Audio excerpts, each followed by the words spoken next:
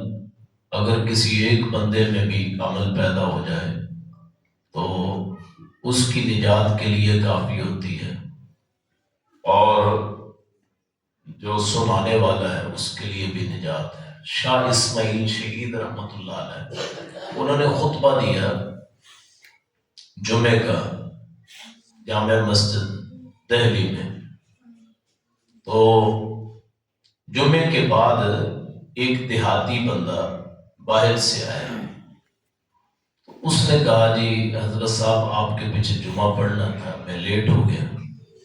تو انہوں نے وہ سارا جمعہ دوبارہ سنایا اسے۔ اس نے کہا جی میں ایک آدمی ہوں، آپ نے میرے لیے دوبارہ خطبہ سنایا۔ تو شاہ صاحب نے فرمایا کہ نہ میری پہلی تقریر لوگوں کے لیے تھی، نہ دوسری تقریر تیرے لیے ہے۔ پہلی جو جمعہ ہے وہ بھی اللہ کے لیے، اور جو تجھے سنایا ہے وہ بھی اللہ کے لیے۔ تو اس چیز سے نہیں گھبراتے۔ جتنے آج یہاں لوگ موجود ہیں، نبی کریم صلی اللہ علیہ وسلم ان کی مجلسوں میں مکے کی زندگی میں اتنے لوگ بھی نہیں ہوتے تھے، چھپ چھپ کے عبادت کرتے تھے۔ جو میرا موضوع ہے سورہ الفتح کی، میں نے 3 آیات پڑھی ہیں۔ یہ ان لوگوں کے لیے جو مایوس ہیں حالات سے، جو مایوس ہیں روزگار سے، جو مایوس ہیں اولاد سے، جو مایوس ہیں عزت سے، جو مایوس ہیں معاشرے میں مقام سے۔ یہ ذرا چپ کروا دے بچوں، یہ ان کے لیے ہے۔ اور یہ سورت اس وقت نازل ہوئی جب صلح حدیبیہ طے پائی کہ اللہ کے رسول صلی اللہ علیہ وسلم کو مکے سے آئے ہوئے 6 سال ہو گئے تھے، 6 سال۔ تو صحابہ کو مکے کی بڑی یاد آتی تھی، شروع میں تو سارے بیمار ہو گئے۔ تو اللہ کے رسول صلی اللہ علیہ وسلم نے غزوہ خندق کے بعد 5ویں سال کے بعد اور غزوہ خیبر کے بعد، یہ دونوں 5 ہجری میں ہوئے ہیں۔ ہجری کہتے ہیں ہجرت کے سال سے لے کے اگلے جو سال ہیں انہیں ہجری سال کہا جاتا ہے۔ تو آپ نے خواب دیکھی کہ خواب میں میں اور میرے ساتھی احرام باندھا ہوا ہے، تلبیہ پکار رہے ہیں اور خانہ کعبہ کا طواف کر رہے ہیں، اور نبی کی خواب سچ ہوتی۔ میری اور آپ کی خواب میں فرق ہو سکتا ہے، نیک سے نیک بندہ بھی کبھی غلط خواب دیکھتا ہے، اور عام طور پہ خواب معکوس ہوتے ہیں، یعنی الٹ ہوتے ہیں۔ دیکھتا کچھ ہے، نظر کچھ آتا ہے اور رزلٹ کچھ ہوتا ہے۔ رسول اللہ صلی اللہ علیہ وسلم نے فرمایا نیک خواب نبوت کے 46 حصوں میں سے ایک حصہ ہے، اور آپ کی حدیث ہے کہ سحری کے وقت جو خواب ہوتے ہیں وہ سب سے سچے ہوتے ہیں۔ لیکن اس کے باوجود نبی کا خواب اور عام لوگوں کی خواب میں فرق ہوتا ہے۔ نبی کی خواب ہر صورت درست ہوتی ہے، اس میں فرق نہیں ہوتا۔ تو آپ نے خواب دیکھی کہ میں اور میرے ساتھی وہ احرام کی حالت میں تلبیہ پکار رہے ہیں اور خانہ کعبہ کا طواف کر رہے ہیں۔ تو آپ نے یہ خواب لوگوں کو سنائی، صحابہ کرام کو آپ نے یہ خواب سنائی۔ قاری صاحب ادھر آ جائیں، قاری شفیق صاحب ادھر آ جائیں۔ جو قرآن کے قاری ہوتے ہیں ان کا احترام کرنا چاہیے، اللہ اور اللہ کے فرشتے ان کا احترام کرتے ہیں۔ اللہ تعالیٰ ہمارے قرآن پڑھنے پڑھانے والوں کو اللہ تعالیٰ سلامتیاں عطا فرمائے، اللہ تعالیٰ برکتیں عطا فرمائے۔ تو آپ نے یہ خواب سنا دی صحابہ کو۔ صحابہ کرام کے دلوں میں پہلے ہی شوق تھا کہ ہم مکہ دیکھیں۔ اب مکہ ہے خشک علاقہ، لیکن آپ احباب میں سے جو مکہ گئے ہیں انہیں پوچھیں ذرا کہ جب حرم میں داخلہ ہوتا ہے نا، وہ جہاں لکھا ہوتا ہے کہ یہاں غیر مسلموں کو داخلہ ممنوع ہے، تو وہیں سے دل میں رعب آ جاتا ہے، اور جب ان کی نظر وہ خانہ کعبہ پہ پڑتی ہے تو رعب اتنا ہوتا ہے کہ آدمی کنٹرول نہیں کر پاتا، آنکھوں میں آنسو آ جاتے ہیں، بذات خود ہی پتہ نہیں چلتا، جیسے کہ ماں کی آغوش میں آ گیا ہو، کہ سالوں سے بچھڑی ہوئی اولاد کہ ماں کی گود میں آ گئی ہے، ایسے بندہ سمجھتا ہے، اور یہ اس بندے کو پتہ چلتا ہے جو وہ جہاں کے وہ جا کے نظارے کرتا ہے۔ تو ماں سے بھی بڑھ کے ہے وہ جگہ کہ وہاں سکون نازل ہوتا ہے، آپ اس گھر کو دیکھیں تو ثواب ملتا ہے، سکون ملتا ہے، آنکھوں کو ٹھنڈک ملتی ہے۔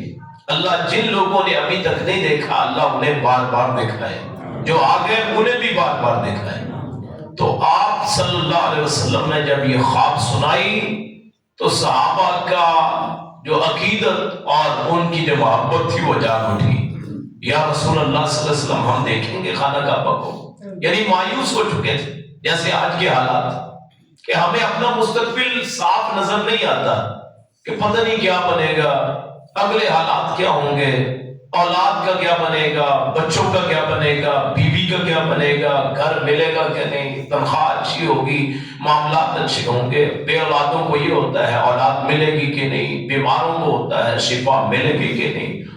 جس چیز کی آدمی کو خواہش ہو اس کے بارے میں عام طور پہ آج کے معاشرے میں مایوسی پائی جاتی۔ انہوں نے کہا اللہ کے رسول ہم دیکھیں گے، ہم یہ دن آئے گا، یہ تو لوگ ہم سے لڑائیاں کرتے ہیں، 3 لڑائیاں تو انہوں نے لڑ لی ہیں، غزوہ بدر کی لڑائی کی ہے، غزوہ احد کی ہے، غزوہ خندق کی ہے، غزوہ احزاب کی، تو یہ تو ہمیں داخل نہیں ہونے دیں گے۔ آپ نے فرمایا میں نے خواب دیکھی ہے، اور نبی کا خواب سچ ہوتا ہے، نبوت کی جو ابتدا ہے وہ بھی خوابوں سے ہوئی ہے۔ آپ نبی بنے ہیں رمضان میں، اور اس سے 6 ماہ پہلے ربیع الاول میں آپ کو خواب آنے شروع ہو گئے تھے، جو رات کو دیکھتے صبح ہو جاتا ہے۔ تو آپ نے فرمایا یہ تو میری خواب ہے، اور نبی کا خواب غلط نہیں ہو سکتا، نبی کی خواب ہمیشہ صحیح ہوتی ہے۔ تو صحابہ کرام پھر وہ چل پڑے، انہوں نے پھر احرام چادریں پہنی، انہوں نے جا کے وہاں سے تلبیہ پکارا، کافروں کو پتہ چلتا ہے تو کافر آگے سے روکنے آ گئے کہ جی یہ تو ہم سے لڑتے ہیں، انہوں نے تو غزوہ بدر میں ہمارے 70 سردار مارے، یہ تو ہمارے نکالے ہوئے، یہ تو کسی قابل نہیں ہے، یہ تو گمار ہمارے معبودان برحق، وہ معبودان برحق سمجھتے تھے کہ ان کے مخالف ہیں، تو ان کو کیسے داخل ہونے دے، یہ تو ہماری یہ جو ہے مسجد حرام جس کو ناپاک کر دیں گے، وہ تو ہمارے معبودوں کو مانتے نہیں ہیں، ان سے کیسے صلح ہو سکتی۔ تو صحابہ کرام جو شیلے تھے انہوں نے کہا کرنا ہی کرنا ہے، کافر روک ہی نہیں سکتے، یا آج مار دیں گے یا مر جائیں گے۔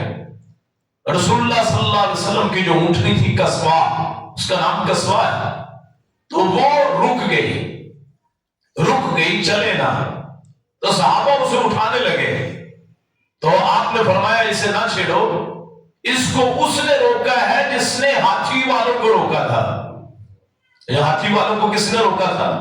اللہ تعالیٰ نے، اپنا کو، تو اس کو بھی اللہ نے روکا ہے۔ تو پھر آپ ایک سائڈ پہ اتر گئے، ادھر سے پیغام آنے شروع ہو گئے، یہ کیوں آئے ہو؟ آپ نے فرمایا میں نے تو عمرہ کرنا ہے، انہوں نے کہا ہم نے کرنے نہیں دینا، آپ نے فرمایا کہ ہم نے کر کے جانا ہے، انہوں نے کہا پھر چلو بات چیت کرتے ہیں۔ لڑ کے وہ دیکھ چکے تھے، 3 جنگیں ہو چکی تھی، آخری جنگ نے ان کی کمر توڑ دی تھی، غزوہ خندق نے، غزوہ احزاب نے، 10,000 کا لشکر بغیر کوئی فتح سمیٹے وہاں سے بھاگ آیا تھا مدینے سے، تو دیکھ لیا تھا انہوں نے کہ یہ لڑائی سے کچھ نہیں ہوگا، انہوں نے کہا جی چلو ٹھیک ہے، سہیل بن عمر آتا ہے.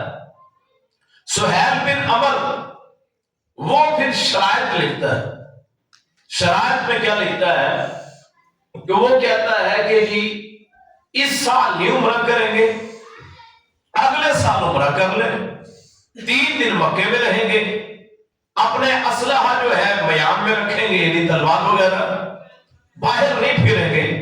مکے سے اگر کوئی ساتھ جانا چاہے تو وہ بھی نہیں جائے گا، اور اگر تمہارا کوئی آ گیا مدینے سے ہم واپس نہیں کریں گے، ہمارا چلا گیا تم واپس کر دو گے.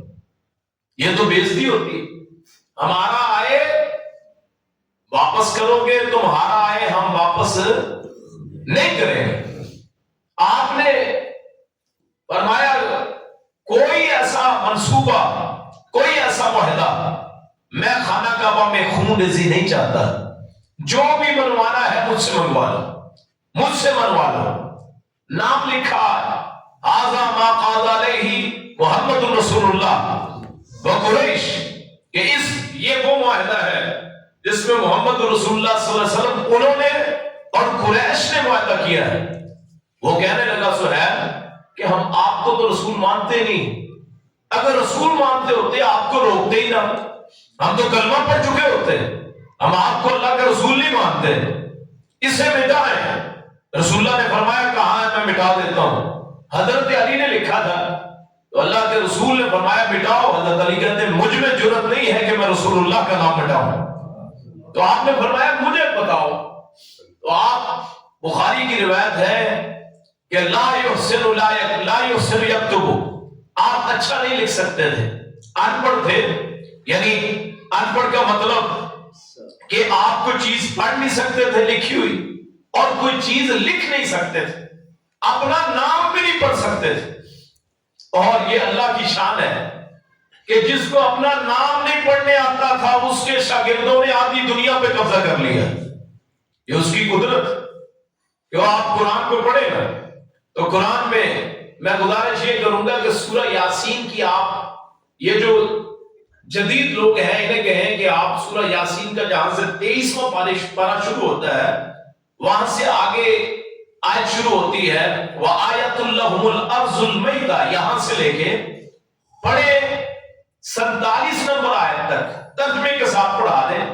اگر کوئی عقل مند ہوا قرآن کے معجزے کا اقرار کر لے گا. اس لیے کہ یہ جو قرآن نازل ہوا ہے وہاں زمین کا تذکرہ ہے، سورج کی چاند کی گردش کا تذکرہ ہے، وہاں چاند اور سورج کے لیل و نہار کا تذکرہ ہے. اور ایک بندہ جو عرب سے نہ نکلا ہو، جس کو پڑھنا نہ آتا ہو، لکھنا نہ آتا ہو، جس کو استاد کوئی نہیں ہے، جو کسی کا شاگرد نہیں ہے، کسی نے اس کو زبان نہیں سکھائی ہے، جس نے کبھی تورات اور انجیل نہیں دیکھی، جس نے کبھی سمندر نہیں دیکھا، جس نے کبھی صحرا میں اچھی طرح چل کے نہیں دیکھا، جس نے کبھی پہاڑوں کو اچھی طرح جانچا نہیں ہے، جس نے کبھی وہاں یہ نجوم کا علم حاصل نہیں کیا ہے، جس نے کبھی سمندر کو نہیں دیکھا ہے، وہ سمندر کے احوال بھی بیان کرتا ہے، وہ بخارات کی بات بھی کرتا ہے، آبی بخارات کی بات کرتا ہے، سورج کی بات کرتا ہے، چاند کی بات کرتا ہے، زمین کی کھیتی کی بات کرتا ہے، وہ آسمان کے کناروں کی بات کرتا ہے. تو گویا اس کے پاس نہ کوئی سکھانے والا ہے، وہ صرف وحی سے بولتا ہے اور کہیں طرف سے نہیں بولتا. اس نے کہا رسول اللہ تو ہم آپ کو نہیں مانتے. آپ نے فرمایا کہ کہاں لکھا ہے؟ انہوں نے کہا جی یہ رسول اللہ لکھا ہے. آپ نے پھر اپنے ہاتھ سے وہ رسول اللہ مٹا دیا اور یہ لکھ دیا ما قاض علیہ محمد و قریش، کہ یہ وہ معاہدہ ہے جس پہ محمد صلی اللہ علیہ وسلم اور قریش نے آپس میں معاہدہ کیا. 10 سال انہوں نے کہا جنگ نہیں ہوگی، 10 سال جنگ نہیں ہوگی، تلواریں ایک دوسرے کے ساتھ نہیں لڑیں گے، امن ہوگا. ہاں اگلے سال آئے 3 دن رہے واپس چلے جائیں. صحابہ نے اسے بے عزتی سمجھا. جیسے ہم کسی سے بات کریں تو ایسے دیکھنے میں لگتا ہے کہ ہماری بے عزتی ہوتی ہے. مثلا ایک مثال دوں گا میں کہ اللہ کے رسول صلی اللہ علیہ وسلم نے فرمایا کہ 2 آدمی آپس میں اگر لڑ پڑے تو ان میں سے بہتر وہ ہے جو سلام میں پہل کرتا ہے. رسول اللہ نے فرمایا طاقتور وہ ہے جو غصے پہ قابو پاتا ہے. دیکھنے میں کیا معلوم ہوتا ہے کہ دیکھا ڈر گیا، اس لیے سلو کی ہے مجھ سے کہ مجھ سے ڈر گیا۔ رسول اللہ کیا فرماتے ہیں؟ جو سلام میں پہل کرے سلو کرے وہ بہتر ہے، وہ بہتر ہے۔ فرمایا طاقتور وہ ہے جو غصے پہ قابو پائے۔ ہم کہتے نہیں یہ مجھ سے ڈر گیا اس لیے مجھ سے سلو کی۔ تو ایسے ہی مسلمانوں کا یہ کیسے ہو سکتا ہے؟ ہمارا جائے وہ واپس نہ کریں، ان کا آئے ہم لوٹا دیں، یہ کیسے ہو سکتا ہے؟ پھر عمرہ بھی نہیں کیا، اور سارے عرب کو پتا ہے کہ مسلمان کہاں گئے ہیں عمرہ کرنے، اور یہ پتا چلے گا کہ انہوں نے عمرہ نہیں کرنے دیا تو کیا ہوگی؟ بے عزتی۔ پھر انہوں نے کہا جی پھر 3 دن اگلے سال ٹھہریں گے، یہ تو ہمیں کبھی بھی کھانا کعبہ کو نہیں دیکھنے دیں گے، اور ہم تو صرف 7 جانور لائے ہیں، نظریں مانی ہوئی ہیں کہ جانور قربان کرنا، واپس چلے جائیں گے۔ تو میرے وہ بھائی جو پریشان ہیں وہ صلح حدیبیہ کو دیکھیں کہ جو مقصد کیا تھا مقصد پورا نہیں ہوا، عمرہ کرنے آئے تھے عمرہ نہیں کرنے دیا، پھر معاہدہ یہ لکھ دیا، رسول کا لفظ مٹا دیا رسول اللہ کا، اور صحابہ وہ جو تھے وہ تو رسول اللہ کے نام پہ جان چھڑکتے تھے۔ سہیل بن عمر نے جا کے بتایا کافروں کہ میں نے بڑے بڑے دربار دیکھے دنیا کے، میں کیسر و کسریٰ کے پاس گیا، لیکن جو محبت یہ محمد کے اصحاب اس سے کرتے ہیں میں نے کبھی دنیا میں دیکھی نہیں، کہ وہ اس کے تھوک کو جی زمین پہ نہیں کرنے دیتے، اپنے جسموں میں ملتے ہیں، ان کے وضو کا پانی اپنے جسموں میں ملتے ہیں، وہ جس چیز کی طرف اشارہ کرے اس کی طرف لپکتے ہیں، جس چیز سے روک دے اس سے رک جاتے ہیں۔ رسول اللہ نے معاہدہ کر لیا صلی اللہ علیہ وسلم۔ اب کیا ہوتا ہے کہ حضرت عمر اور صحابہ، رسول اللہ کہتے ہیں جانور ذبح کرو، سارے صحابہ خاموش۔ آپ ام سلمہ ام المومنین ان کے پاس آئے، اے بیوی یہ تو میری بات ہی نہیں مان رہے، اور نبی کی بات صحابہ نہیں مان رہے۔ انہوں نے کہا اللہ کے رسول یہ بات نہیں ہے، صحابہ کے دل میں یہ کیسے ہو سکتا ہے کہ آپ کہیں اور صحابہ نہ مانیں؟ انہوں نے جو آپ کے پیچھے جانے کو وہی، آپ ایسے کریں جانور آپ ذبح کریں، سر منڈوا دیں، آپ کو دیکھ کے یہ بھی کریں گے۔ وہ دراصل یہ تھا کہ ان کو شاک لگا، حیران ہو گئے، جو کام کرنے آئے تھے کام نہیں ہوا، جیسے ہمارے لوگ کہ جی کام سیکھتے ہیں محنت کرتے ہیں اور اس کا صلہ نہیں ملتا، آدمی گھبراتا ہے، یار اتنے سال لگا دیے جی اس کا صلہ نہیں مل رہا، مزدوری کرتے ہیں مزدوری پوری نہیں ملتی، پوری نہیں پڑتے، اللہ رزاق ہے قہار ہے اپنی جگہ ہے، لیکن میرا تو کام نہیں ہو رہا، دعا کرتے ہیں دعا قبول نہیں ہوتی۔ تو آپ نے اٹھ کے پھر جانور بھی ذبح کیا اور آپ نے سر بھی منڈوایا۔ تو صحابہ کرام نے آپ کی طرف دیکھ کے انہوں نے یہ بھی کیا۔ جو میرا آج موضوع ہے یہ میں نے شروع نہیں کیا ہے، موضوع کیا ہے کہ اللہ سے مایوس نہیں ہونا جیسے رسول اللہ نہیں ہوئے تھے۔ تو اللہ نے صلی اللہ علیہ وسلم یہ سورت اس وقت نازل کی تھی جب مسلمان انتہائی مایوس تھے۔ اللہ تعالیٰ نے قرآن کریم نازل فرمایا، اِنَّا فَتَحْنَا لَكَ فَتْحًا مُبِينًا لِيَغْفِرَ لَكَ اللَّهُ مَا تَقَدَّمَ مِن ذَنبِكَ وَمَا تَأَخَّرَ وَيُتِمَّ نِعْمَتَهُ عَلَيْكَ وَيَهْدِيَكَ صِرَاطًا مُسْتَقِيمًا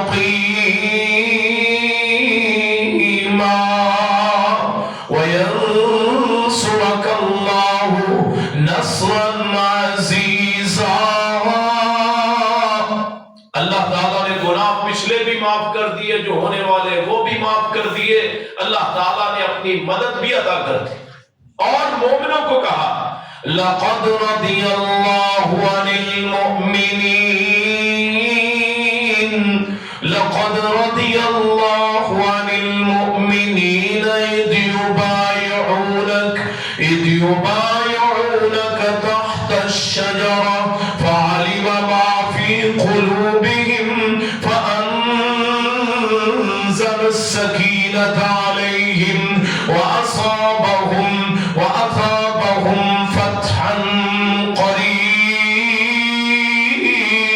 رقیبا، کہ اے صحابہ مومنوں گھبراؤ مت، ایک تو اللہ کی رضامندی مل گئی کہ تم نے وہاں جب رسول اللہ کی بیعت کی تھی موت کے ہاتھ پہ تو اللہ تم پہ راضی ہو گیا، اور دنیا میں سب سے بڑی آدمی کے لیے اللہ کی نعمت یہ ہے کہ اللہ بندے سے راضی ہو جائے، اللہ اپنے بندے سے راضی ہو جائے۔ فرمایا جب تم اپنے رسول کی بیعت کر رہے تھے اس درخت کے نیچے، اور وہ درخت بھی کس قدر مقدس ہوگا کہ جس کا تذکرہ اللہ تعالیٰ نے قرآن مجید میں فرما دیا، جب اس درخت کے نیچے بیعت کر رہے تھے اللہ تم سے راضی بھی ہو گیا، اللہ نے تمہیں فتح بھی عطا فرما دی۔ اور ایسے ہی ہوا کہ آپ صلی اللہ علیہ وسلم اگلے سال گئے، اس سے اگلے سال مکہ فتح ہو گیا، اور میرے وہ بھائی جو بیمار ہے ڈاکٹروں نے جواب دے دیا، وہ بھائی جن کی ملازمتوں کا مسئلہ ہے، وہ بھائی جن کے رشتوں کا مسئلہ ہے، وہ بھائی جو بے اولادے ہیں، وہ بھائی جو یہ سمجھتے ہیں معاشرہ میری قدر نہیں کرتا، وہ میرے بھائی جو معاشرے سے حتیٰ کہ اللہ سے بھی مایوس ہو چکے، گھر میں بیٹھ گئے، کام چھوڑ دیا، نہیں کام ہی نہیں کرنا، کام کا صلہ نہیں ملتا، نہیں میرے بھائی یہ سورت اس کو دیکھیں، اس کو پڑھیں، اس کی تلاوت کریں، 26ویں پارے کی تیسری سورت ہے، اللہ کریم اسی طرح فتح عطا فرمائے گا جیسے اپنے رسول اور اس کے صحابہ کو عطا فرمائی ہے۔ اللہ سے مایوس نہیں ہونا، اللہ سے کسی بھی حالت میں مایوس نہیں ہونا، اللہ سے یہ توقع نہیں ہوتا کہ آپ کے جیب میں پیسے ہوں اور آپ خرچ کریں، آپ کے لیے اللہ کا بڑا شکر، اللہ پہ بڑا بھروسہ ہے، اللہ پہ توکل یہ ہے کہ پاس کچھ بھی نہ ہو، اللہ پہ اتنا یقین ہو کہ میرا کام ہو جائے، وہ تو مجھے پالنے والا ہے، وہ اللہ جو ہے وہ تو پتھروں میں کیڑوں کو پالتا ہے، کافروں کو کیا کچھ نہیں دے دیا، اور یہاں ہم اللہ سے مایوس ہو جائیں، لا تقنطوا من رحمت اللہ، اللہ کی رحمت سے مایوس نہیں ہونا، اللہ تعالیٰ ہر چیز عطا فرما دیتا ہے، ان اللہ لا یضیع اجر المحسنین، نیکوکاروں کے اللہ اجر ضائع نہیں کرتا ہے۔ اور مایوس تو وہ ہوتے ہیں جو اللہ کے انکاری ہوتے ہیں، بتوں کی طرف جانے والے، غیر اللہ کو پوجنے والے، غیر اللہ پہ یقین رکھنے والے۔ اللہ پہ یقین رکھنے والا کبھی مایوس نہیں ہوتا ہے، اللہ کا خاص بندہ بنتا ہے۔ آپ اللہ کے ساتھ لا لگائیں، نبیوں کی زندگیوں کو دیکھیں، انبیاء کبھی بھی مایوس نہیں ہوئے، اور حضرت نوح کی مثال تو سب کے سامنے، ہر روز مارے کھاتے ہیں، 950 سال، قرآن کہتا ہے کہ 950 سال اپنی قوم میں گزارے، ہر روز تانے سہتے، حتیٰ کہ جب کشتی بنائی تو کافر پوچھنے لگے کشتی کیوں بنائی، اور صحرا میں چلانی ہے، کشتی چلے گی، اللہ کا حکم ہوگا۔ اس وقت بھی مایوس نہیں ہوئے، مار کھا کھا کے، معاشرے کے ستائے ہوئے، اور حکومت سے تنگ، عوام سے تنگ، دوستوں سے تنگ، بیوی سے تنگ، رشتہ داروں سے تنگ، جن جائیداد میں حصہ نہیں ملا، بھائی مجھے بلاتے نہیں، میں اتنا کرتا ہوں، لوگ میری عزت نہیں کرتے، لوگ میرا احترام نہیں کرتے، لوگ میرا اکرام نہیں کرتے، لوگ میرا حق نہیں دیتے، لوگ کھڑے ہو کے نہیں ملتے، معاشرے کا ستایا ہوا، حق مارے ہوئے بھائیوں نے، حق مارے ہوئے بہنوں نے، یا بھائیوں نے بہنوں کے شکوہ شکایت۔ حضرت یوسف کو دیکھیے، ایک بیٹا یوسف بچپن میں کھو گیا ہے، کنویں سے مصر میں، اور یہ اللہ کا پیغمبر جو پیدائشی پیغمبر حضرت یوسف کے خواب دیکھی کہ مجھے 11 ستارے، ایک سورج، ایک چاند سجدہ کر رہا ہے، تو یعقوب سمجھ گئے کہ یہ نبی بنے گا، بتا بھی دیا نبی بنے گا۔ وہ بچپن میں بیٹا وہ گم ہو گیا، اب اللہ کے نبی کا خواب بھی سچ، اور جس کو سنایا وہ بھی سچا، یعقوب بھی سچے، یوسف بھی سچے، بیٹا گم ہو گیا، بھیڑیا کھا گیا، کہانی سنائی، اب اس حالت میں مایوس نہیں ہوئے، دعا کرتے رہے۔ جو یوسف نے خواب دیکھا ہے وہ اللہ کا نبی ہے، گم نہیں ہو سکتا، اسے بھیڑیا نہیں کھا سکتا، وہ تو ابراہیم کی نسل آگے چلائے گا، کیسے ہو سکتا ہے؟ تو وہاں سے پھر دوسرا بیٹا چوری کے الزام میں پکڑ لیا، بنیامین بیٹوں نے جیسے بتایا کہ بنیامین جی اس نے چوری کر لی، بدلے میں اس کو رکھ لیا۔ تیسرا بیٹا لابی، وہ کہنے لگا جی اس بھائی کے بغیر واپس نہیں جاؤں گا۔ جس باپ کے تین بیٹے گم ہو گئے ہوں اس کا کیا پرسان حال ہوگا، لیکن حال لوگوں کے سامنے نہیں۔ آنکھیں سفید ہوگی رو رو کے، شکوہ اللہ کے علاوہ کسی سے نہیں کیا، کسی سے نہیں۔ اشکو بسی وحزنی اللہ، اپنے بیٹوں کو بھی کہا، بیٹوں نے کہا رو رو کے ہلاک ہو جائیں گے، ختم ہو جائیں گے۔ اس نے کہا میں نے اپنا شکوہ تم سے کیا ہی نہیں ہے، میں نے اپنا شکوہ کیا ہے تو اپنے اللہ سے کیا ہے۔ اعلم من اللہ ما لا تعلمون، میرا یوسف واپس آئے گا، میرا وہ یوسف جو پیارا یوسف جس جیسا ہے ہی کوئی نہیں، وہ واپس آئے گا۔ تو وہ رو رو کے آنکھیں ختم ہو گئی تھی۔ آپ تصور کریں، رب کا نبی ہے، اسحاق کا بیٹا ہے، ابراہیم کا پوتا ہے، اور آنکھوں کی بینائی چلے گئی۔ اور یہ آنکھیں دینا اور لینا میرے اللہ کا کام ہے، یہ کوئی اور ملکیت نہیں رکھتا۔ اللہ نے کہا ہے یعقوب تیرا صبر اس قدر پسند آیا ہے کہ جس کرتے کو تو حضرت یوسف کو دے کے بھیجا تھا اسی کرتے سے تیری نظر کو لوٹاؤں گا۔ اور وہاں سے قافلہ چلتا ہے اس صابر اور شاکر کا، جس نے تقریباً 30 سال اپنے بیٹے کی جدائی دیکھی ہے، جس نے اپنے بیٹے پہ چوری کا الزام سنا ہے، جو دن رات لگتا ہے، اللہ کا پیغمبر ہے۔ یہاں ہمارا عقیدہ کیا ہے؟ پھونک سے کام ہو جاتا ہے، اور حضرت یوسف حضرت یعقوب کی پھونک سے زیادہ کسی کی ہے، اور یوسف سے زیادہ کسی کی ہے۔ سارے من گھڑت واقعات، سارے ہی جھوٹ جو ہمیں کرامتیں سنائی جاتی ہیں، عام طور پہ ان کا وجود نہیں ہوتا، نہ کوئی دیکھنے والا، نہ کوئی شاہد، نہ کوئی گواہ، نہ کوئی اس کی سند۔ اور حضرت یوسف اللہ کے پیغمبر مصر میں بیٹھے، وہ وہاں اپنے باپ کی جدائی میں، وہاں یعقوب حضرت یوسف کو نہیں پتا کہ یعقوب ان کا حال کیا ہے، حضرت یعقوب کو نہیں پتا کہ میرا بیٹا جسے انہوں نے پھینک دیا تھا یا بھیڑیا کھا گیا تھا وہ مصر کا بادشاہ بن گیا، کسی کو علم نہیں ہوتا۔ وہاں سے قافلہ چلتا ہے تو باپ کو تو بیٹے کے ہاتھوں کی خوشبو بھی آ جاتی ہے۔ حضرت عمر رضی اللہ عنہ کا یا خلیفہ ہارون الرشید کے دور میں ایک بیٹا باپ سے باغی ہو گیا، بیٹا باپ سے باغی ہو گیا، جیسے آج بھی ہو جاتے ہیں دوستوں کے بہکاوے میں آ کے، ہاں جی اپنے باپ سے باغی ہو گیا۔ تو حضرت عمر یا وہ خلیفہ ہارون الرشید نے اسے بلایا، باپ پہنچ گیا ان کے دربار میں، لیا میرا بیٹا ہے، انہوں نے بلایا تو باپ کی آنکھوں پہ پٹی باندھ دی، باپ کی آنکھوں پہ پٹی باندھ، اور بیٹے کو کہا کہ باپ کو نہیں پتا یہ کون ہے، اس کو کہا کہ اپنے باپ کو پانی پلا، اس کی آنکھوں پہ پٹی، اسے نہیں پتا، اس نے پانی پیا تو پوچھا پانی کا ذائقہ کیسا ہے، اس نے کہا اور تو کچھ نہیں پتا، مجھے اس گلاس سے میرے بیٹے کے ہاتھوں کی خوشبو آتی ہے، ہاتھوں کی خوشبو آتی ہے۔ تو پھر وہاں سے قافلہ چلا تو قرآن کہتا ہے وہ جو عبرانی زبان بولنے والے حضرت یعقوب، انہوں نے کہا اگر تم مجھے پاگل نہ کہو تو میں یوسف کی انی لاجد ریح یوسف، کہ میں یہاں بیٹھ کے اپنے یوسف کی خوشبو کو محسوس کر رہا ہوں۔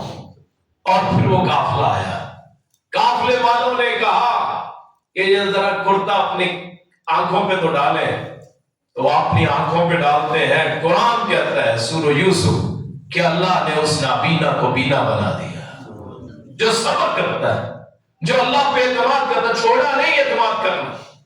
30 سال کہنے کو آسان، یہاں 2 دن کے مشکل پہ، سال کی مشکل پہ، 2 سال کی مشکل پہ، مہینوں کی مشکل پہ ہم اللہ سے بھی ناراض ہوتے ہیں، شکوہ کرتے ہیں۔ کوئی بیمار ہے تو بیماری کا شکوہ ہے، بے اولاد ہے تو بے اولادی کا شکوہ ہے، پیسہ نہیں ہے تو اس کا شکوہ ہے، سکون نہیں ہے اس کا شکوہ ہے۔ یہ تو اللہ کے اختیار میں، صابر اور شاکر کو اللہ تعالیٰ کہ کوئی آپ کو چیز ملتی ہے شکر کرے، کوئی نہیں ملتی تو صبر کرے، دونوں کا بدلہ اللہ نے جنت رکھا ہے۔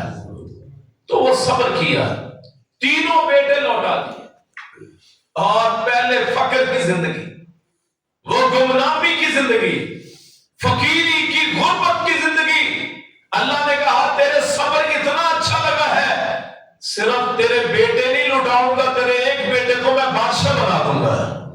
اور پھر مصر میں لایا گیا، تخت پہنایا گیا، سارے لوگ کھڑے ہوئے، اور بوڑھا باپ اپنے بیٹے یوسف کی طرف چلتا ہے جدائی کے غم سہتے سہتے۔ وہ آتا ہے کیفیت کا کیا علم کہ اتنے برسوں سے بچھڑا ہوا وہ ننھا یوسف جسے اپنے ہاتھوں سے رخصت کیا تھا، جس کی جدائی میں روتے روتے آنکھیں بھی چلی گئی، آج اس کا دیدار ہوگا۔ وہ اپنے باپ کو بلاتے اور پھر وہاں آ کے باپ اور بیٹا میں کیا منظر ہوگا؟ کیا وہاں کوئی فلم نہیں، کوئی ویڈیو نہیں، کوئی میڈیا نہیں، کوئی سوشل میڈیا نہیں، کوئی کیمرہ مین نہیں، کوئی وہاں فوٹوگرافر نہیں، کوئی تصویر نہیں، کوئی ویڈیو نہیں۔ اللہ تعالیٰ نے وہاں ہزاروں سال کی خبر اپنے رسول کے اس قرآن میں نازل کر کے سنا دی ہے۔ جو صبر کرتا ہے اسے اس کا پھل ملتا ہے، آج نہیں کل، کل نہیں پرسوں، پرسوں نہیں ترسوں، ایک دن نہیں، 2 دن نہیں، 4 دن نہیں، 10 دن نہیں، ایک دن آئے گا جب آدمی کو اس کا مدعا مل جاتا ہے۔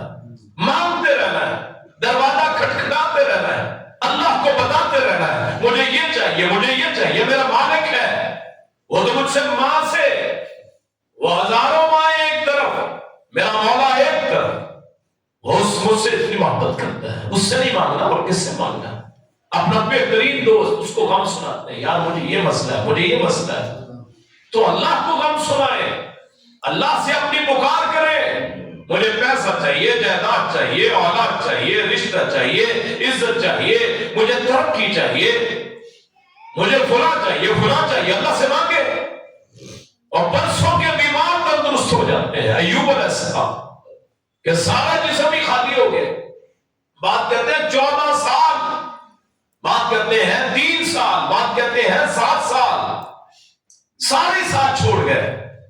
کہتے ہیں ایک کیڑے نے زبان کو آ کے کاٹ لیا، جسم تو سارا خالی ہو گیا، بالکل خراب ہو گیا۔ ایک درخت کے نیچے ڈال کے چلے جاتے تھے، ایک بی بی رہ گئی تھی، قوم کے سردار تھے ایوب، تو سارے لوگ، اب بیمار کو کون پوچھتا ہے؟ آج بھی عزت اس کی ہم کرتے ہیں جس کے پاس پیسہ، فقیر آدمی کو کون ملتا ہے؟ سلام اس کو کرتے ہیں جس کے پاس ہوتا، غریب آدمی کو کون پوچھتا ہے؟ فقیر آدمی کو درون کے چلے جاتے ہیں، اپنی طاقت کے قوت کے نشے میں کسی کو کچھ سمجھتے نہیں، تو وہ اتنے برسوں بیمار، کبھی شکوہ نہیں۔ یہ پیغمبروں کی سیرت ہے، اپنے رب سے امید کبھی نہ توڑیں، رب کائنات آپ کو وہاں سے عطا فرمائے گا جہاں سے آپ کا تصور بھی نہیں ہوگا۔ وہ ایک کیڑے نے کہتے ہیں ان کی زبان کو کاٹا، پھر اپنی نظروں کو اوپر اٹھایا، اے اللہ ایک ہی تو چیز رہ گئی ہے، باقی تو سارا جسم ختم ہو گیا، یہ وہ چیز ہے جس سے میں تیرا ذکر کرتا ہوں، اس زبان کو سلامت رکھنا، کہیں تیرا ذکر مجھ سے گم نہ ہو جائے۔ کتنے غافل لوگ جو اللہ کا ذکر نہیں کرتے، جو اپنی زبان کو نہیں ہلاتے، جب بھی بولتے ہیں گالی بکتے ہیں، بولتے ہیں جھوٹ بولتے ہیں، جب بھی بولتے ہیں بکواس کرتے ہیں، جب بھی بولتے ہیں غیبت، چغلی، حسد دل میں پالے ہوئے۔ اس پیغمبر کو یہ فکر نہیں ہے کہ میرا جسم ختم ہو گیا ہے، اس کو یہ فکر ہے زبان نہ رہی تو اللہ کا ذکر کیسے کروں گا۔ اپنے اللہ سے تعلق رکھیں، اپنے اللہ پہ اعتماد رکھیں، اپنے اللہ پہ یقین رکھیں، اپنے اللہ پہ بھروسہ کریں، اپنے اللہ پہ اپنا سب کچھ مار دیں، اللہ کریم آپ کو ضائع نہیں کرے گا۔ ان اللہ لا یضیع اجر المحسنین، اللہ کبھی نیکوکاروں کے، اپنے تعلق داروں کے اجر کو ضائع نہیں کرتا۔ یہ تو صرف اتنی سی بات ہے، اور آپ مرنے کے بعد آپ کی اولاد کو بھی اللہ کا سہارا ملے گا۔ جو اللہ کے نیک بندے ہوتے ہیں ان کی اولاد کو بھی اللہ ضائع نہیں کرتا ہے۔ ہم نے تو زندگی میں مثالیں دیکھی کہ وہ جو نیک لوگ چلے گئے، درویش، فقیر، ان کی اولادوں کو اللہ نے بڑا نوازا ان کی نیکی کی وجہ سے. یاد رکھیں آپ کو جو کچھ بھی میسر ہے وہ آپ کے ماں باپ کی دعائیں ہوتی ہو, کوئی مانے نہ مانے, ان کی دعاؤں کے صدقہ ہوتا ہے, ان کا صائبہ ہوتا ہے. سورہ کہف میں 16واں پارہ, حضرت خضر اور حضرت موسیٰ وہ جا رہے ایک بستی میں, ان دونوں نے کھانا مانگا. انہوں نے کہا جی ہمیں کھانا دو, ہمیں رہائش دو. بستی والوں نے انکار کر دیا, نہ رہائش ہے نہ کھانا. چلتے چلتے ایک دیوار کو دیکھا, حضرت خضر علیہ السلام نے دیوار سیدھی کر دی. تو حضرت موسیٰ پوچھنے لگے نہ کھانا دیا نہ رہائش دی, ان کے آپ نے کام کر دیا بغیر مزدوری کے, دیوار درست کر دی.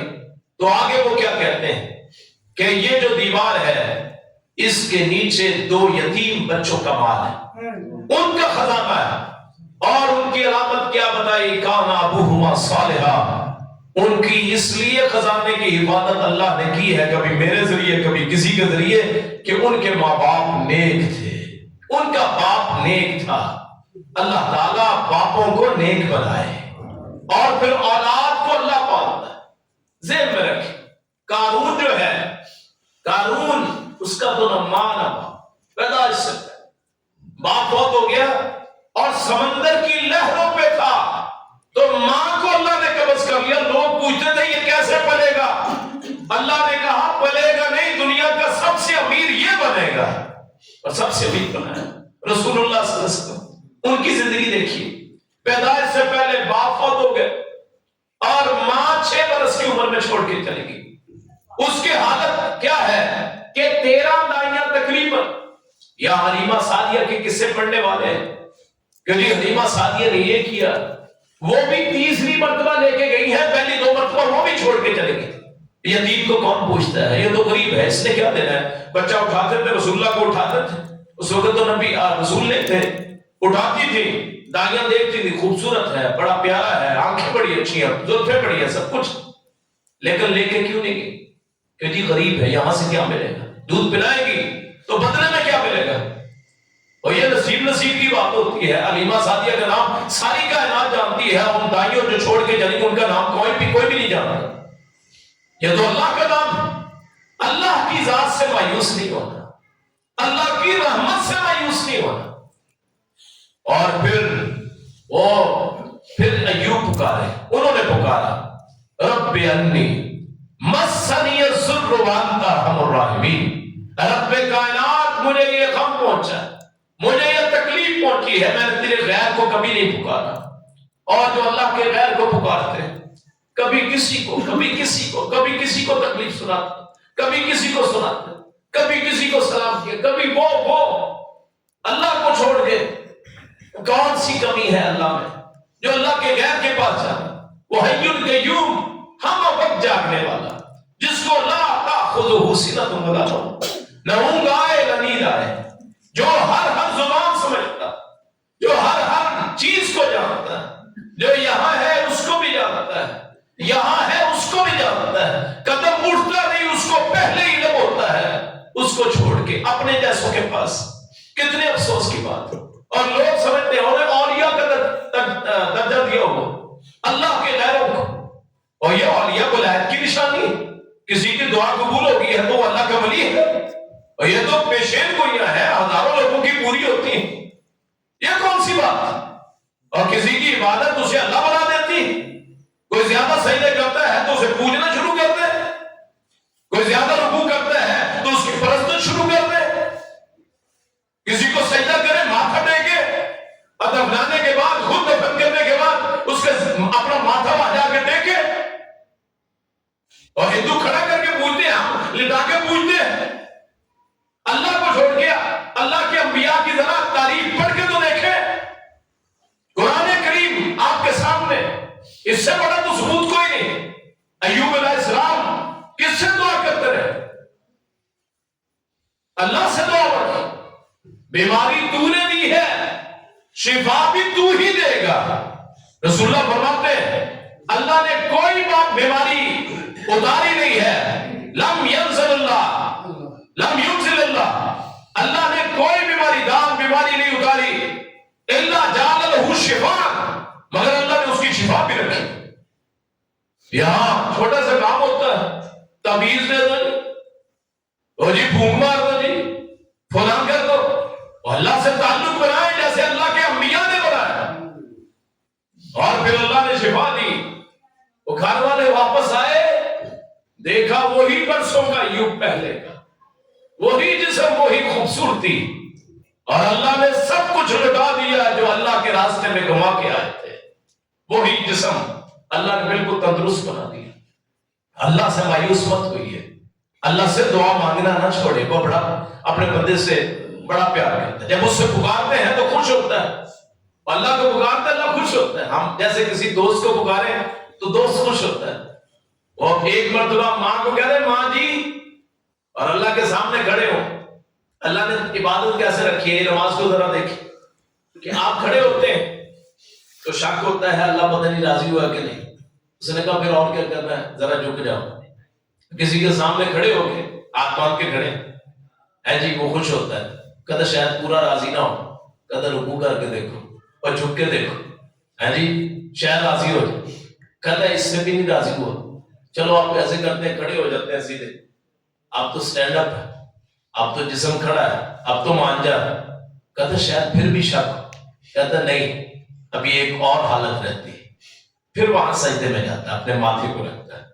یہ ایسے ہی ہے جیسے کوئی اپنی پگڑی اتار کے کسی کے پاؤں میں رکھ دے کہ تو چودھری بڑا ہے، کام تو نہیں کرنا ہے، تو آج تیری بارگاہ میں کھڑا ہوا تو میں نے تجھے پکارا، مجھے شک ہوا شاید نہ سنے، میں جھک گیا، پھر شک ہوا شاید پوری نہ سنی ہو، چونکہ تھوڑا سا فاصلہ رہتا ہے، تو آخر میں نے سوچا کہ میں اور یہ دیکھیں ذرا کہ نماز میں 2 سجدے اللہ نے رکھے، کہ ایک مرتبہ اگر آدمی کا دھیان ادھر ادھر بھی ہو گیا سجدہ کرتے ہوئے تو دوسرا سجدہ کرتے ہوئے دھیان اللہ کی طرف رہے، تو اللہ کو راضی کرے، اللہ کا قرب حاصل کرے۔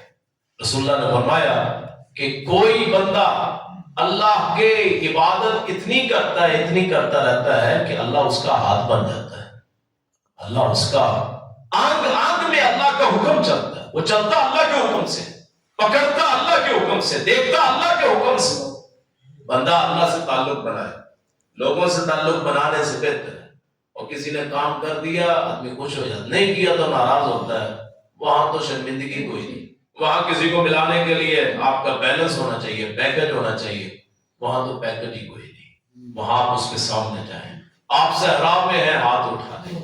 اور ترمذی میں روایت آتی ہے کہ اللہ کو شرم آتی ہے کہ اللہ اپنے بندے کے ہاتھوں کو خالی لوٹا دے، جو ہماری کوتاہی ہوتی ہے، مانگنا نہیں آتا۔ رسول اللہ کا ایک واقعہ میں سناتا ہوں تو ایمان تازہ ہو جائے۔ آپ نکلے مکے سے تو ساتھ ابو بکر تھے، عامر بن فہیرہ تھے، حضرت ابو بکر صدیق ان کے غلام، اور چوتھا ایک دلیل تھا جو راستہ دکھاتا تھا۔ تو سراقہ بن مریت، میں بتا رہا ہوں کہ اللہ پہ بھروسہ، اللہ پہ توکل، اعتماد کیا ہوتا ہے کہ سراقہ بن مالک اعلان ہو گیا جو ابو بکر کو پکڑے 100 اونٹ، جو رسول اللہ کو پکڑے محمد کو 100 اونٹ، 200 اونٹ انعام۔ تو پیچھے سراقہ لگ گیا، سراقہ بن مالک۔ تو سراقہ بن مالک وہ جب قریب ہوا تو ابو بکر کہتے ہیں یا رسول اللہ وہ بالکل قریب آ گیا ہے۔ تو رسول اللہ نے کہا ان اللہ معنا، اللہ ہمارے ساتھ ہے، ہاں جی اللہ ہمارے ساتھ ہے۔ تو صدیق اکبر کہتے ہیں کہ سراقہ کو جو گھوڑا تھا وہ زمین میں دنس گیا اور راستے میں دنس گیا، حیران پریشان یہ کیسے ہو سکتا ہے کہ سواری جا رہی ہے، آگے جانے اور گزر گیا، پچھلے زمین میں دنس گیا۔ اس نے کہا جی آپ دعا کریں میرا جانور صحیح ہو جائے، میں آپ کو کچھ نہیں کہوں گا، جانے دوں گا، لوگوں کو بھی واپس کروں گا۔ 2 مرتبہ ایسے ہوتا ہے، اور یہ اللہ پہ توکل تھا رسول اللہ کو، اللہ مجھے ضائع نہیں کرے گا۔ اور ہجرت میں ویسے بھی فائدہ ہوتا ہے، آپ نے دیکھا ہوگا جو اپنے شہر کو، اپنے وطن کو چھوڑ کے جاتا ہے اس کا مال بھی بڑھ جاتا ہے، عزت بھی بڑھ جاتی ہے، آپ دیکھتے ہیں یہ تو ہجرت میں اللہ تعالیٰ بڑی برکت عطا فرماتا ہے۔ اب میں یہاں کا نہیں ہوں، مثلا ہر جمعہ وہاں پڑھاتا ہوں، آپ کے پاس آتے ہیں تو عزت میں اضافہ ہوتا ہے کہ نہیں؟ اپنا وطن چھوڑنے سے، اور خاص طور پہ اللہ کی راہ میں جائے تو اللہ تعالیٰ عزت عطا فرماتا ہے۔ تو وہ کہتے ہیں کلمہ پڑھ لی تو وہاں آپ نے کچھ چیزیں ارشاد فرمائی جو اللہ پہ توکل کا وہ مرجع ہے۔ آخری آپ نے میں سراقہ ایک وقت آئے گا کہ ہیرا شہر وہاں سے ایک عورت چلے گی، نہیں، کسرا کیسر کے کنگن تجھے پہنا جائیں گے، کسرا کیسر کے کنگن پہنا جائیں گے۔ وہ کہتا میں حیران، خود مکے سے بھاگ کے آئے اور 3 افراد ساتھ ہیں، اور کہتا کیا ہے ایک دن آئے گا سراقہ تیرے ہاتھ میں کنگن کس کے ہوں گے؟ کسرا کیسر کے۔ حضرت عمر کے دور میں کسرا کیسر، ان کے دور میں وہ جب فتح ہوا ایران تو وہاں وہ کنگن لائے گئے، حضرت عمر کے پاس پیش کیے گئے۔ یہ سعد بن ابی وقاص اور یہ خالد بن ولید انہوں نے کیا ہے، ایران انہوں نے فتح کیا ہے، سعد بن ابی وقاص تو کنگن لائے گئے۔ یہ جو حدیث ہے نا ہجرت والی، یہ صرف سراقہ کو پتہ ہے، یعنی حدیث اور کوئی راوی نہیں، سراقہ بن مالک کو پتہ ہے۔ تو حضرت عمر نے، وہ اللہ کے رسول فوت ہو چکے ہیں، اللہ کے پاس پہنچ چکے، اور آپ کو گیا تقریباً کوئی 7-8 سال ہو گیا دنیا سے، تو حضرت عمر پکار لگاتے سراقہ کہاں ہے؟ سراقہ کو بھی نہیں پتا۔ وہ سراقہ کھڑے ہوتے ہیں، جی حضور، جی امیر المومنین، امیر المسلمین،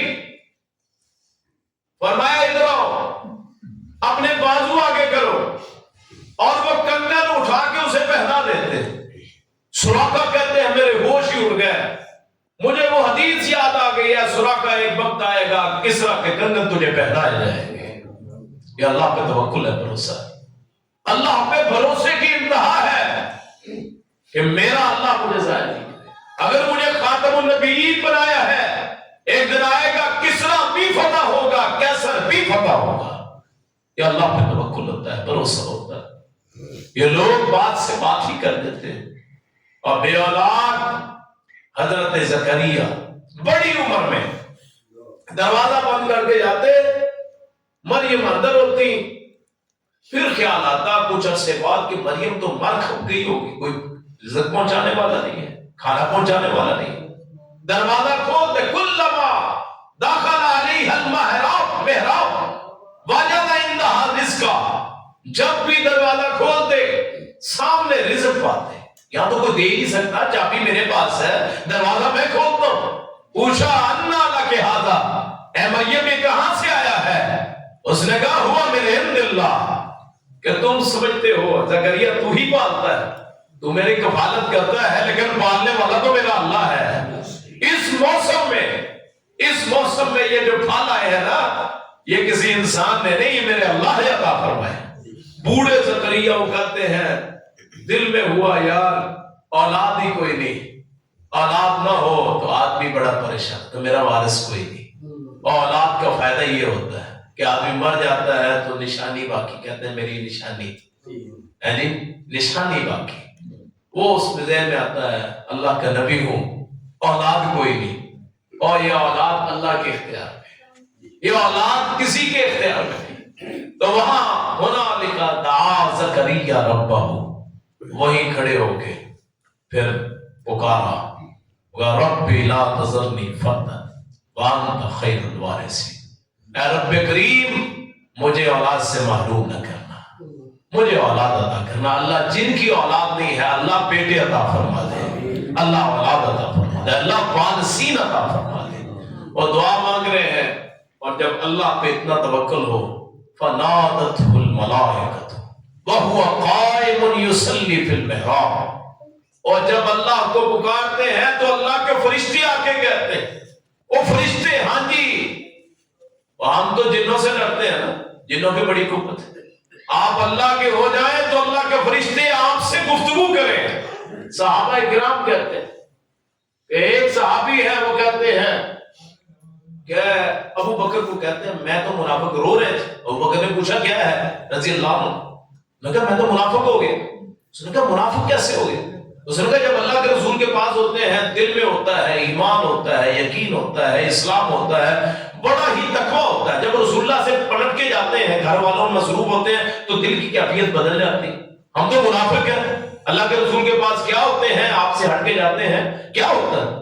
ابو بکر کہتے ہیں یہ تو کیفیت میں بھی پاتا ہوں، پھر تو میں بھی منافق ہو گیا، پھر تو میں بھی منافق ہو گیا۔ دونوں اللہ کے رسول کے پاس آ گئے. اللہ کے رسول ایسا ہے. آپ نے فرمایا اگر تم ہمیشہ اسی حالت میں رہو جو میری پاس ہوتی ہے تمہاری حالت، لَصَافَحَتْكُمُ الْمَلَائِكَةُ، تم سے آ کے فرشتے مصافحہ کریں، تم پہ فرشتے تم پہ دعائیں کریں. تو وہاں پکارا حضرت زکریا کو، فرشتوں نے پکارا کہ اللہ تعالیٰ تجھے ایک بیٹے کی خوشخبری دیتا ہے، اور بیٹے کا نام بھی بتایا، اسمہ یحییٰ. یہ واحد پیغمبر ہے، واحد بیٹا ہے جس کی پیدائش کے وقت، پیدائش سے پہلے اللہ تعالیٰ نے نام بتا دیا، اس کا نام یحییٰ ہوگا، اپنے والدین کا فرما بردار ہوگا. اللہ جتنی اولاد ہے ان کو اپنے والدین کی فرما بردار بنائے. اولاد فرما برداری اچھی لگتی ہے. یہ جو اولاد اپنے والدین سے گستاخی کرتی ہے، کوئی گالی دیتا ہے، کوئی اپنے والدین سے بدتمیزی کرتا ہے، یہ کون سی زندگی، یہ کون سی جوانی، یہ کون سی قوت، یہ کون سی سطوت، یہ کون سی طاقت؟ یہ تو سراسر جہالت. اگر کوئی نبی کیوں نہ ہو جائے، باپ سے بڑا مرتبہ پھر بھی نہیں ہوتا ہے. رسول اللہ نے فرمایا باپ جنت کا درمیان والا دروازہ ہے، چاہے اس کو ضائع کر لو چاہے اس کو سلامت رکھو. یہ تو بڑی نعمت ہے.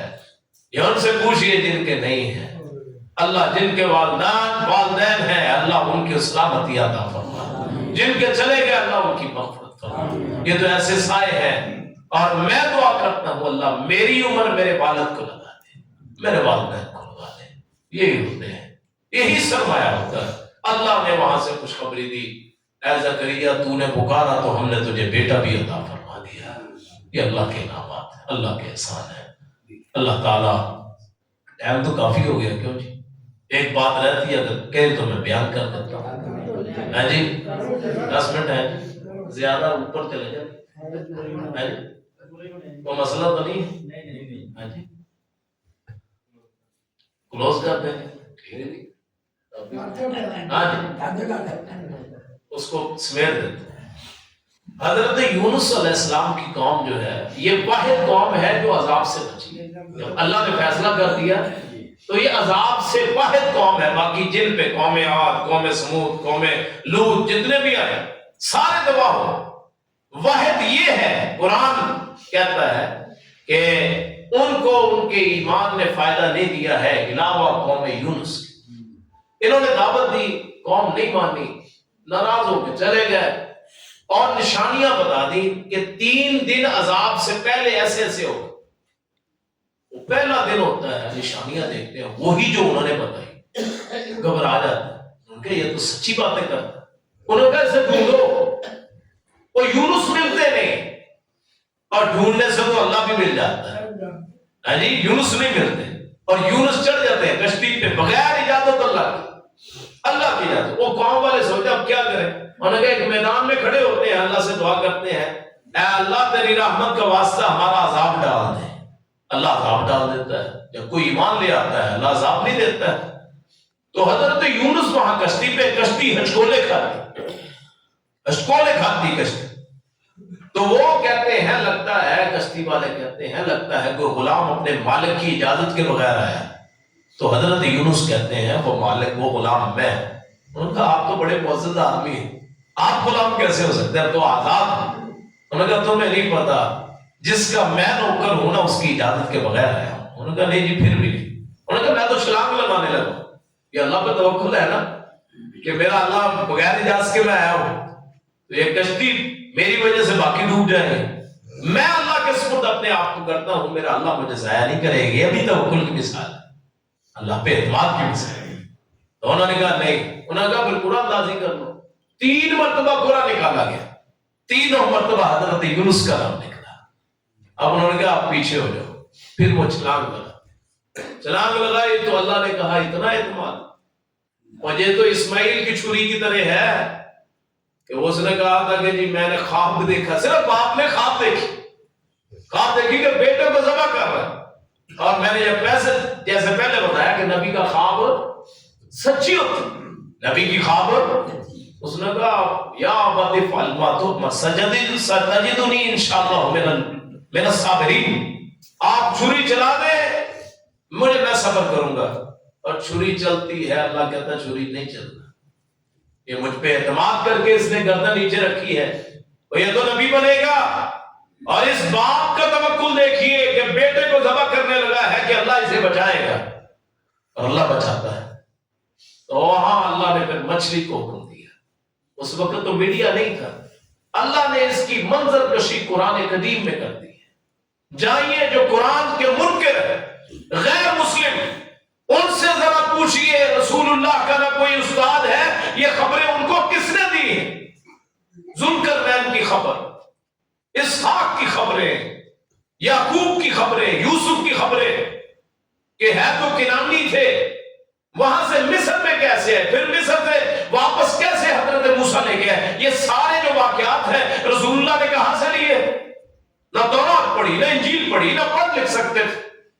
کتنی بڑی حقانیت کا ثبوت ہے۔ یہ قرآن کے منکروں کو کہے کہ یہ جو واقعات ہیں، سورج چاند والشمس تجری لمستقر لہا، کہ سورج اپنے مدار میں گردش کرتا ہے، کل فی فلک یسبحون، ہر چیز اپنی گردش میں چلتی ہے۔ سائنس نے تو آتا کے بتایا نظام شمسی ہے، سورج کے ارد گرد سیارے گھومتے ہیں، سورج بھی گردش، پہلے کہتے ہیں سورج ساکن ہے، زمین گردش کرتی ہے، قرآن کہتا ہے نہیں، کل فی فلک یسبحون، ہر ایک اپنے دائرے میں تیرتا ہے۔ اب سائنس نے بھی تسلیم کیا ہے کہ سورج بھی گردش کرتا ہے۔ کس نے بتایا رسول اللہ کو؟ اللہ نے بتایا۔ قرآن پر حق، سچی کتاب، ایک ایک لفظ، ایک ایک حرف، ایک ایک نقطہ